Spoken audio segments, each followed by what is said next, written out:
Now continuing with inheritance, as we have already seen some basic aspects of inheritance. Now let us see another aspect of inheritance. Now I'll create a simple class in DOS so as to see what exactly the contents of the class is. I'll create a simple class, say A, and nothing is there in the class except for the class definition. So this class as of now it looks as if this is a super class. I'll just save this file, compile the file, and then I'll use the tool Java P with an option -c and the class name so as to have an insight into what exactly are the contents of the class. Now what exactly it says class A extends java.lang.object. Now we have nowhere in our code written that this class extends java.lang.object. So this is what we were trying to see by making this class. Now it shows that every class from Java, it's by default extends from java.lang.object. So this is a super class of all classes in Java. Every class must extend from java.lang.object either directly or indirectly. Now what indirectly means is, if I create another class, I'll say class B extends A.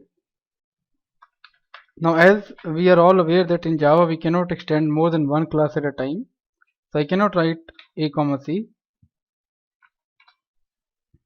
So another class B which extends A. Now since B already extends A, it cannot extend object class directly. But as A is already extending object class, so we have B extending from the object class indirectly. So I'll try to see the class B. Now for B, it is class B extends A. So as A already extends java.lang.object, so B is indirectly extending the class java.lang.object. So this is a super class of all classes. Every class in Java extends from java.lang.object either directly or indirectly. Now let us see what methods are there in the object class and how we can use these methods in our program. So we have already seen one method when we discussed the garbage collection. We used the method called finalize. Now this method is also in the object class. Now I'll just simply create an object of class A1. Now what happens if I print the reference A1? Now what happens if I print the reference A1? It gives me an address location, which is some indirect address to which this reference A1 is pointing. So it says the type is A extreme left, and then we have @ and then a memory address, which is some indirect address to which this reference A1 is pointing. So what exactly happened when we printed the reference? The system called a method called toString. Now this method toString is inherited from the object class. Now the default implementation of the toString method is to print this memory address location. Now however, we can put down an implementation of the toString in our class to provide some more information regarding the object that we are printing. Suppose I'll add some variables to this class, say name. I add some ID to this and now I'll declare this method toString within my own class. So to add, even I can write directly, or I can generate the method from the Eclipse. This is toString. So this is the definition of the toString method, public string toString. If you write directly, you have to ensure that you write the same signature, otherwise it will not give you the desired result. So now here I can return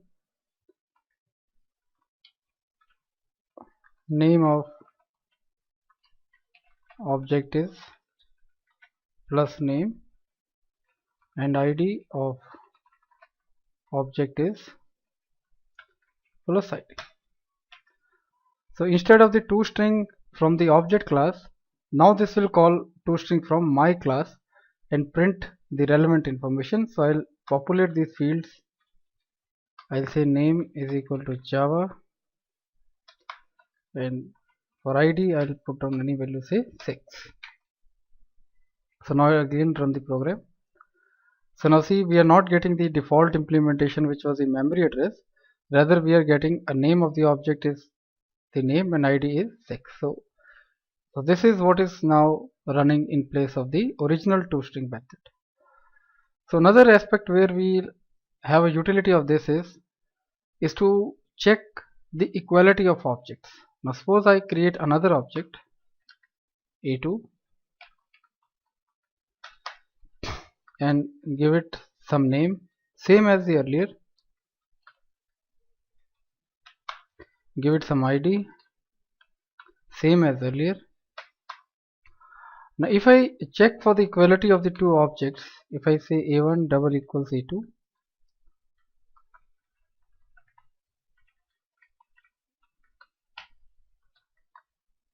A1 double equals A2, and if it is not, I'll say they are not equal.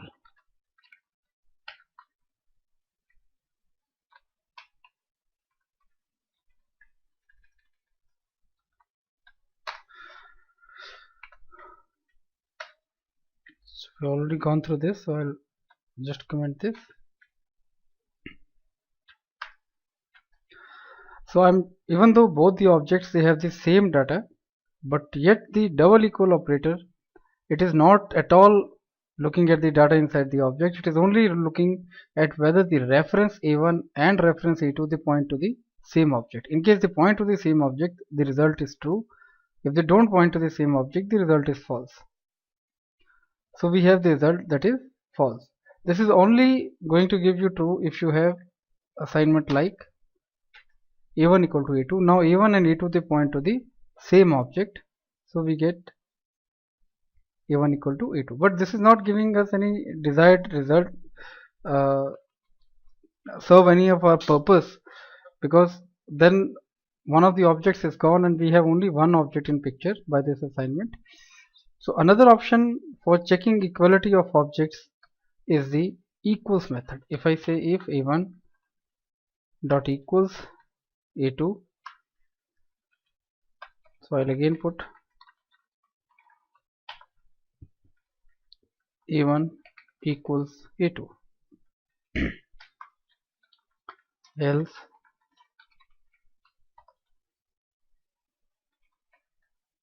A1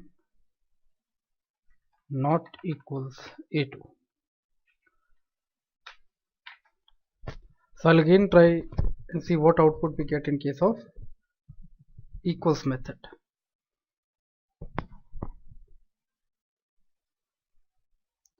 So it says A1 not equal to A2 by both ways, either by the double equal operator and by the dot equals method. Now what exactly happens is, by default the dot equals method it follows the double equal operator. So whatever result you get from this operator, you will get the same result using the equals method. But we have an option for equals method that I can write an equals method in my class, but I cannot override the behavior of the double equal operator. So I'll just try to declare an equals method for my class. So I'll override, I'll just use the definition from the object class. This is equals method. So this is the equals method from the object class. Now first of all what we need to do is, because we are comparing an object of class A, so first I'll need to cast this object to my type. I'll simply say A1 is equal to A of OB. So I have casted the general object into my own class, and now I can check for, there is a current object this, which we have to compare with the object A1, which we have now derived from the OBJ object. So now comparing these two objects, we'll use the fields that we have defined. I can say if this dot name dot equals to compare the strings a1 dot name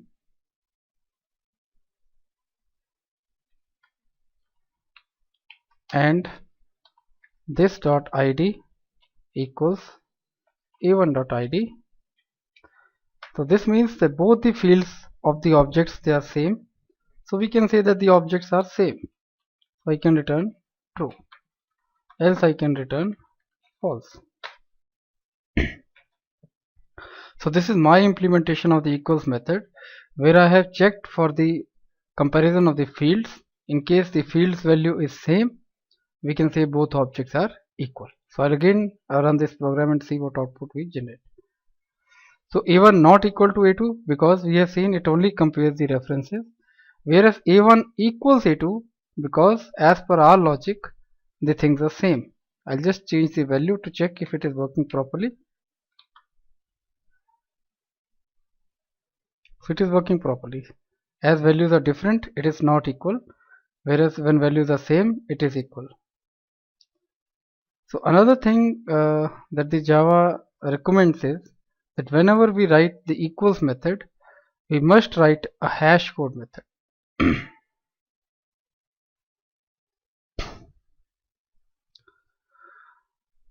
Now the hash code is a number that is generated for every object. By default also the object class, it generates a hash code.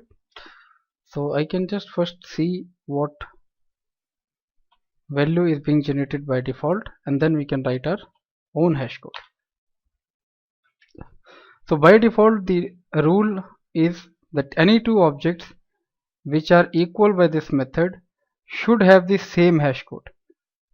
Otherwise this will not follow the agreement between the equals method and the hash code method. So we have to implement the hash code method so that in case two objects are equal by this method, they must have the same hash code.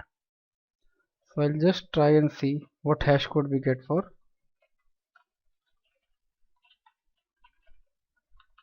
Another thing is that the reverse is not true. In case hash code for two objects is same, they may not be equal, but if they are equal, their hash code has to be same. So I'll say a1 dot hash code comma a2 dot hash code. So I'll just print the value of hash code before we have done any implementation.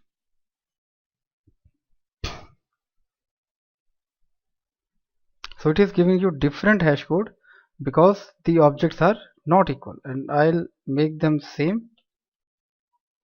Let us see what output we get now.